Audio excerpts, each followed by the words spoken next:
sa mga yes friend kong marikit, mga yes friend kong masisikip. Masisikip ang pantalon at walang maisuot para sa date niya bukas. Ay, maraming nakaka-relate. Kasi nga naman, 'di ba? Nagdaan ng holiday, alangan naman na pumayat ako 1 buwan lang agad-agad.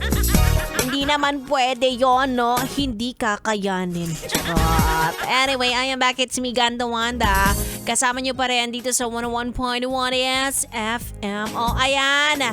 Niyaya ka na ng jowa mo. Ang problema mo na lang ngayon, yes, friend. Yes, friend. May outfit ka na ba bukas? May pang OOTD ka na? Naku, ipopost ba naman yung picture mo sa Instagram? Maghanap ka na. Alam nyo, isa yan sa mga struggles ng mga kababaihan. Ano? Sabihin nyo na mababaw man. Hindi yun mababaw sa amin.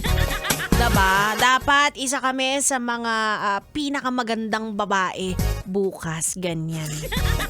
Diba? Problema ko rin yan noon eh. Kung anong susuotin, anong ayos ng buhok. Kahit pa sabihin ng jowa mo na, alam mo, kahit anong itsura mo, kahit nakapambahay ka pa, ikaw pa rin ang pinaka maganda sa paningin ko. Eh given naman yan, di ba? Yan talaga ang sasabihin nila at dapat lang. Pero ikaw, alam mo sa sarili mo kung saan ka maganda. Ganyan. Di ba? Kung saan ka komportable. Totoo yun, no? Lumalabas ang pagiging maganda ng isang babae kapag komportable siya sa pagdadala ng kanyang damit, kung paano niya dalhin ang kanyang sarili, di ba? Kung saan ka magiging confident. Huwag mong isipin ang sasabihin ng iba.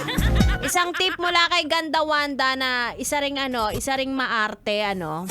Sabi nila, para daw matulungan ka na magbihes ng maganda, ay isipin mo palagi na makikita mo ang ex mo kapag lalabas ka ng bahay. Di ba? Di ba na-pressure ka? May panahon ka pa naman para mag-isip. Sige na, tutulungan kita mamaya, wag kang mag-alala. Samahan mo ako hanggang alas 9 ng gabi.